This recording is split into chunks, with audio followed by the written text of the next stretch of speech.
어느 날 존 로스라는 이름을 가진 작은 마을이 있었습니다. 이 마을의 주민들은 모두 서로를 잘 알고 있었고 각자의 삶이 어떻게 흘러가고 있는지를 잘 이해하고 있었습니다. 그 중에서도 특히 두 사람이 주목을 받았는데 그들은 마을에서 가장 지혜롭다고 소문난 앨리스 할머니와 늘 엉뚱한 사고방식으로 사람들을 웃게 만드는 밥 아저씨였습니다. 어느 날 마을의 규칙에 대해 새로이 논의할 시기가 다가왔습니다. 몇몇 규칙들이 시대에 맞지 않거나 일부 주민들에게 부당하게 작용한다고 생각되었기 때문이었죠. 그래서 마을 사람들은 모두 지혜로운 앨리스 할머니의 집에 모였습니다. 모든 주민이 다 모인 후 앨리스 할머니가 조용히 입을 열었습니다. 여러분, 우리가 이룰 수 있는 가장 공정한 사회에 대해 생각해봅시다. 여기서 무지의 베일을 실천해보는 것이 어떨까요? 하지만 무지의 베일이 무엇인지 잘 모르는 사람들도 많았습니다. 그래서 앨리스 할머니는 이 개념을 쉽게 설명해 주었습니다. 우리는 각자의 현재 상황이나 배경을 전혀 모르는 상태에 있다고 상상해보세요. 그리고 그 상태에서 무엇이 가장 공정한가를 결정해봅시다. 밥 아저씨는 항상 낙천적이고 엉뚱한 아이디어로 유명했는데 이번에도 그 성향을 발휘했습니다. 그럼 현실적으로 이런 걸 어떻게 해볼 수 있을까요? 하고 묻더니 그는 엉뚱하게 헬멧을 가져와서 이걸 쓰면 제 모든 기억을 지울 수 있답니다 하고 농담을 했습니다. 마을 사람들은 웃음을 터뜨렸지만 앨리스 할머니는 미소를 지으며 그 기발한 생각을 이어갔습니다. 밥 아저씨처럼 각자가 헬멧을 쓰는 게 아니라 우리가 잠시 상상 속으로 들어가 보는 겁니다. 예를 들어 우리는 각자 어느 집에 살고 있고 얼마나 부유한지 어떤 직업을 가졌는지 모르는 상태에서 새롭게 규칙을 정하는 거예요. 그러자 마을에 한 젊은이가 물었습니다. 근데 만약 제가 나중에 엄청 부자가 된다면 제가 충분히 베풀어야 하나요? 앨리스 할머니는 웃음 가득한 얼굴로 답했습니다. 그렇다면 너도 모르는 상태에서 자신이 열매를 조금씩 나누기로 동의하지 않겠니? 내가 아직 부자가 되기 전에 말이야.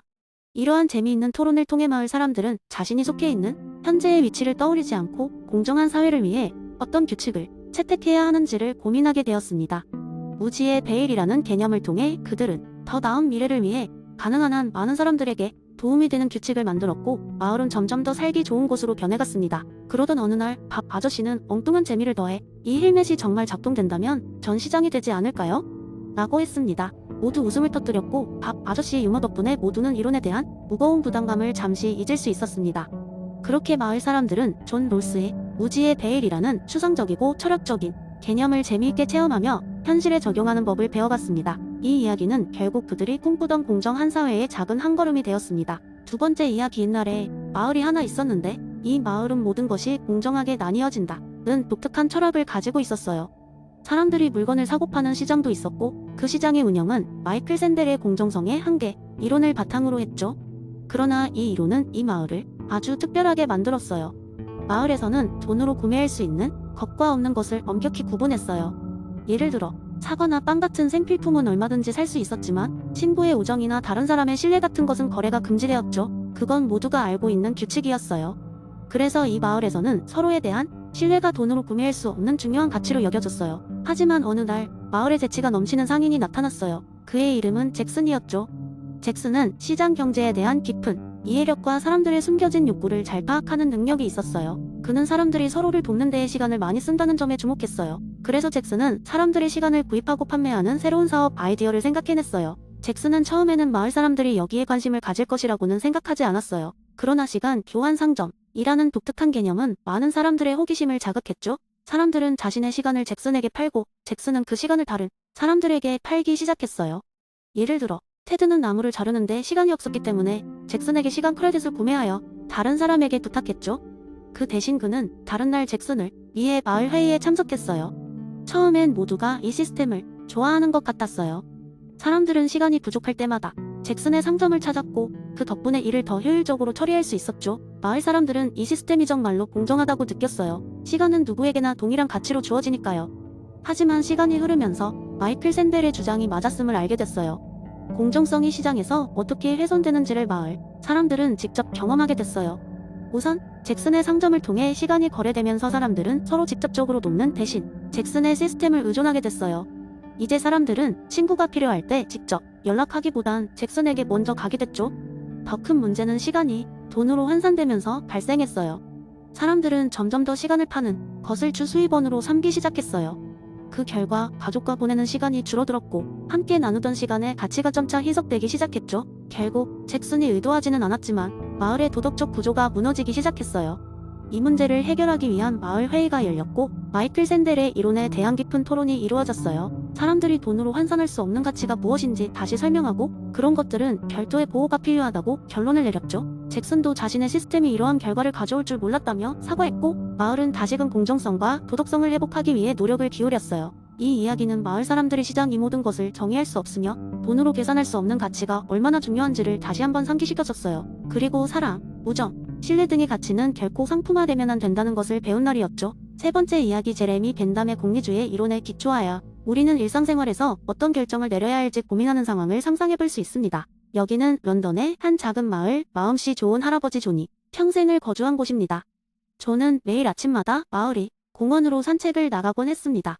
그는 공원의 작은 연못 옆 벤치에 앉아 책을 읽거나 지나가는 사람들에게 미소를 건네며 인사를 하였습니다. 어느 날 존은 마을 신문에서 흥미로운 기사 하나를 발견했습니다.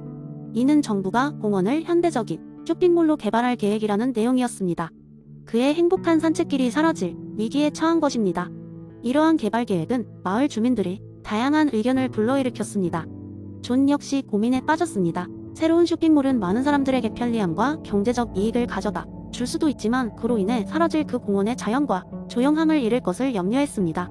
존은 우선 자신이 좋아하는 공원이 유지라는 개인적 행복보다 개발로 인해 더 많은 사람들이 얻게 될 잠재적인 이익을 고민하기 시작했습니다.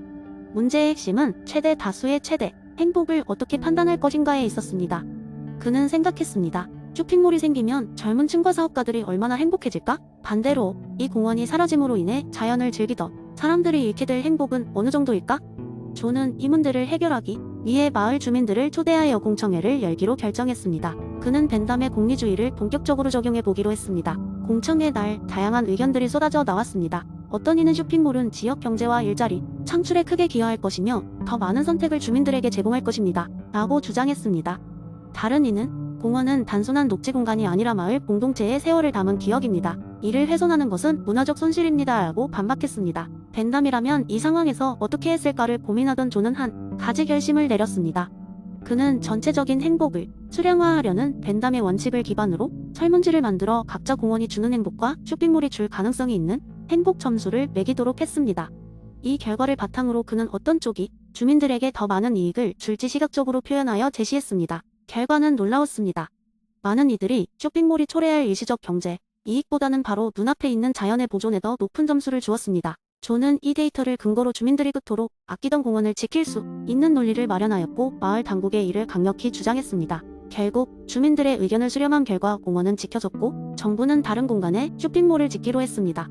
이는 마을 전체의 행복을 위해 존이 벤담의 공리주의 개념을 사용하여 현명한 결정을 내린 예시가 되었습니다. 존은 다시 그가 사랑하는 공원 벤치에 앉아 지나가는 사람들에게 미소를 건네며 공원을 방문하는 이들의 행복한 얼굴을 보면서 그 결정이 옳았음을 확신할 수 있었던 것입니다. 네 번째 이야기, 옛날 호수와 수포로 둘러싸인 작은 마을의 철학을 사랑하는 한 젊은 학자가 살고 있었습니다. 그의 이름은 알렉산더였고 그는 매일매일 아침 일찍 일어나 호수 가장자리에 앉아 깨달음을 얻기 위해 사색에 잠기곤 했습니다. 어느 날 그는 데이비드 휴메인과 관계 헤이룬을 읽게 되었습니다. 그는 휴메 이론에 빠져들었고 그 이론을 바탕으로 사람들에게 어떻게 재미있는 이야기를 전달할 수 있을지 상상해보기로 했습니다. 마침내 알렉산더는 마을 사람들을 모아 특별한 이야기를 전하기로 결심했습니다. 그는 마을 광장 한가운데에 서서 큰 소리로 말하기 시작했습니다. 사랑하는 마을 여러분, 오늘 저는 여러분께 한 마을의 재미난 전설을 이야기해드리고자 합니다. 이 이야기는 우리에게 중요한 교훈을 줄 것입니다. 옛날 이 마을에는 이상한 일이 벌어지곤 했습니다. 매일 저녁, 마을 사람들이 저녁 식사를 준비하고 있을 때마다 갑작스러운 바람이 불어와 촛불이 모두 꺼져버리는 일이었습니다. 마을 사람들은 처음에는 이를 단순한 자연현상이라 여겼지만 점점 이 기이한 사건이 반복되자 누군가 이 상황을 설명해줄 수 있는 인과관계를 찾기를 원했습니다. 그러던 어느 날 마을에 한 현명한 노인이 방문하게 되었습니다. 마을 사람들은 노인에게 이 문제를 해결해달라고 간청했습니다. 노인은 이 희한한 현상을 며칠간 관찰한 후 마침내 입을 열었습니다. 이 모든 것은 마을 외곽에 사는 푸른 나비 때문이네. 나비가 날개를 펼칠 때마다 바람이 불어 촛불이 꺼지는 것이야. 처음엔 마을 사람들은 이를 비웃었습니다. 그러나 노인은 매일 저녁마다 반복해서 푸른 나비가 나타난다는 것을 보여주었습니다. 점차 사람들은 나비가 문제가 있어 촛불이 꺼진다는 생각에 동의하게 되었고 그때부터 나비를 쫓기 시작했습니다. 하지만 어느 날 바람이 불지 않는 온화한 날씨 속에서도 또한 촛불이 꺼졌습니다. 마을 사람들은 혼란에 빠졌고 노인은 그제서야 무언가 잘못되었음을 깨달았습니다. 그는 사실 나비와 촛불 사이에 아무런 필연성이 없으며 이는 단지 우연의 일치라는 것을 깨달았습니다. 그는 마을 사람들에게 이제야 깨달았습니다. 인과관계는 우리의 경험이 만들어낸 환상일 뿐입니다. 우리가 한 사건과 다른 사건을 연결짓는 것은 반복된 경험일 뿐 그것이 옳음을 보장하지는 않습니다. 알렉산더는 이 이야기를 마치고 나서 청중들에게 흉의 인과관계 회의론에 대해 설명했습니다. 우리는 종종 경험에 기반해 사건들을 연결하곤 합니다. 하지만 그것이 진실과 필연성을 보장하지는 않습니다. 우리가 보는 세계는 우리의 경험과 습관에 의해 형성된 것이며 그것에 대해 항상 회의적인 시각을 가져야 합니다. 마을 사람들은 알렉산더의 이야기를 듣고 흥미롭게 생각하며 자신들의 삶 속에서 어떤 것들이 단순한 습관이나 우연히 일치에 의해 만들어진 것일지 다시 한번 생각해보게 되었습니다. 알렉산더의 메시지는 마을 사람들에게 깊은 인상을 남겼고 그는 그날 이후로 더 많은 철학적 이야기를 전하며 마을이 스토리텔러로 자리 잡게 되었습니다.